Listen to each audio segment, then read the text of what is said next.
നമസ്കാരം സുഹൃത്തുക്കളെ. ഇന്നത്തെ വിഷയം എന്ന് പറയുന്നത് ഉണ്ണി ബാലകൃഷ്ണൻ തന്നെയാണ്. ഞാൻ കഴിഞ്ഞ വീഡിയോ ചെയ്തു. അപ്പോൾ എനിക്ക് മനസ്സിലായി ഒരുപാട് ആളുകൾ അദ്ദേഹത്തെ വെറുക്കുന്നു എന്ന് എനിക്ക് മനസ്സിലായി. പക്ഷേ യഥാർത്ഥ സംഭവം എന്ന് വെച്ച് കഴിഞ്ഞാൽ ഉണ്ണി ബാലകൃഷ്ണൻ ഏഷ്യാനെറ്റിന് വെറുക്കപ്പെട്ടവൻ അല്ല. ഇന്ന് ഏഷ്യാനെറ്റിന്റെ റവന്യൂവിന്റെ നല്ലൊരു ഭാഗവും വരുന്നത് ഉണ്ണി ബാലകൃഷ്ണന്റെ സർജിക്കൽ സ്ട്രൈക്ക് എന്നുള്ള പരിപാടിയെ പറ്റി അതുമായി ബന്ധപ്പെട്ടാണ്. ഞാൻ കൂടുതൽ റിസർച്ച് ചെയ്തപ്പോൾ എനിക്ക് മനസ്സിലായത് നല്ല വ്യൂവേഴ്സ് ഉണ്ട്, നല്ല കമന്റ് ഉണ്ട്, നല്ല റീച്ച് ഉണ്ട്.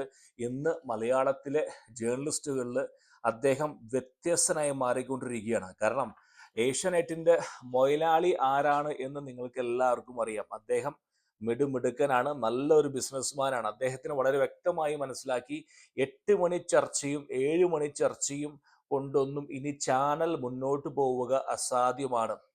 അപ്പോൾ മൊയിലാളി ഒരു കാര്യം വ്യക്തമാക്കി പറഞ്ഞു, നിലപാടിന്റെ രാജകുമാരൻ ആയി മാറുക താങ്കൾ. അങ്ങനെയാകുമ്പോൾ നല്ല പണം കിട്ടും. അതായത് കേരളത്തിൽ ഒരു ചാനലുണ്ട്, അടുപ്പ് കൂട്ടി ചർച്ച എന്ന് പറയും. അവരെ പൂട്ടാൻ പല വഴി നോക്കിയിട്ടും നടന്നില്ല.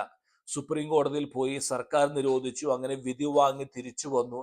അങ്ങനെ അടുപ്പ് കൂട്ടി ചർച്ചക്കാരെ പൊളിക്കാൻ മുതലാളിയുടെ അടുത്ത നീക്കമാണോ ഉണ്ണി ബാലകൃഷ്ണൻ? കാരണം ഒരു വ്യക്തമായിട്ട് അറിയാം. അതായത് യൂട്യൂബിൽ വരുമാനം എന്ന് പറയുന്നത് ഏറ്റവും കൂടുതൽ റവന്യൂ ഒരു സബ്സ്ക്രൈബേഴ്സ്, അതായത് അതിന്റെ ആരാണോ വീഡിയോ ഇടുന്നത് അയാൾക്ക് ഏറ്റവും കൂടുതൽ വരുമാനം കിട്ടുന്നത് അമേരിക്കയിൽ നിന്നും യൂറോപ്യൻ ദേശങ്ങളിൽ നിന്നുള്ള പ്രേക്ഷകരുടെ കയ്യിൽ നിന്നായിരിക്കും.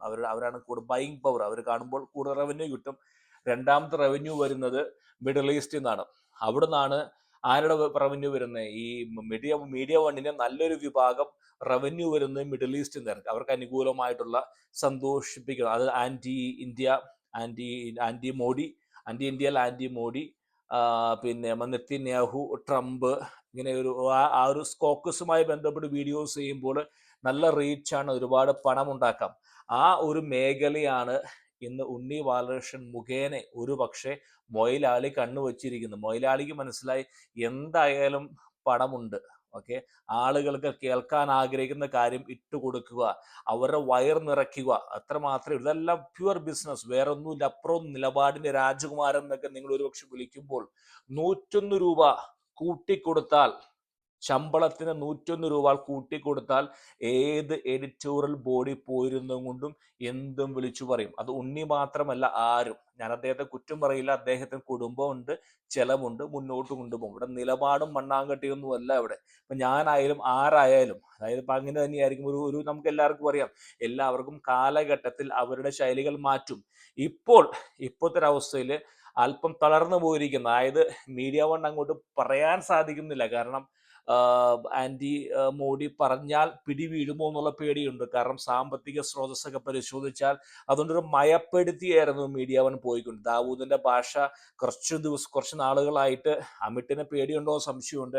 കുറച്ച് മയപ്പെട്ടു. ആ ഒരു ഗ്യാപ്പിലേക്കാണ് മൊയലാളി നമ്മളാളെ കയറ്റി വിട്ടിരിക്കുകയാണ്.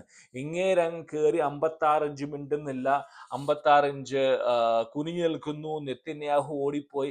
എന്ത് പറഞ്ഞാലും BJP കിട്ടാനുള്ള വോട്ടുകൾ BJPക്ക് വീഴും, ഉറപ്പായിട്ടും അറിയാം.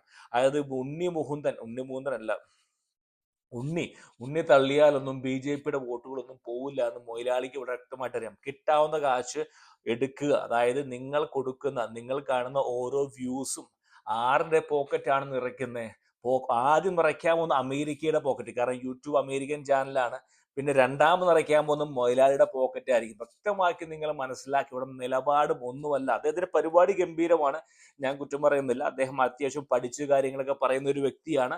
പക്ഷെ അദ്ദേഹത്തിന് അല്പം ഒരു ചാടിത്തുള്ളിക്കളി കൊണ്ട് മോശക്കാരനൊന്നുമല്ല, പക്ഷെ നല്ലൊരു ബിസിനസ്സുകാരനാണ്. വളരെ ഭംഗിയായിട്ട് യൂട്യൂബിലെ മാർക്കറ്റ് അവർക്ക് മൊയിലാളിക്ക് മനസ്സിലായി.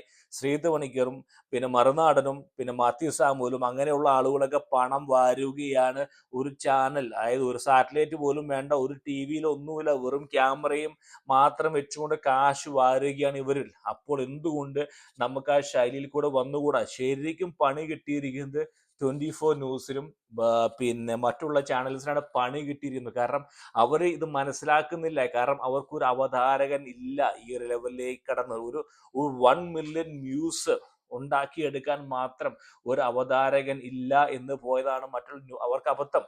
അപ്പോൾ ആ ഒരു ഘട്ടത്തിലേക്ക് ഇദ്ദേഹത്തെ മുന്നോട്ട് ഇദ്ദേഹം കൊടുക്കുന്ന ശമ്പളം ഒരു എപ്പിസോഡ് മതി. എന്റെ വാക്ക് വ്യക്തമാക്കി കേൾക്കുക. ഒരൊറ്റ എപ്പിസോഡിന് വരുമാനം കൊണ്ട് ഇദ്ദേഹത്തിന് ശമ്പളം കൊടുക്കാൻ പറ്റും. ഇദ്ദേഹത്തിന്റെ ബാക്കി കമ്മീഷൻ വ്യവസ്ഥയായിരിക്കാം, അതെന്തോ ആയിക്കോട്ടെ, നമുക്ക് അറിഞ്ഞുകൂടാ. പക്ഷെ ഞാൻ പറഞ്ഞത് എന്ന് പറയുന്നത്, അതായത് ആരാരും ശ്രദ്ധിക്കപ്പെടാതെ അത് ആർക്കും വേണ്ടാതെ പോയ, ചിതറിപ്പോയ ഒരു വിഭാഗം ആളുകളെ ഒരുമിച്ച് കൊണ്ടുവന്നു.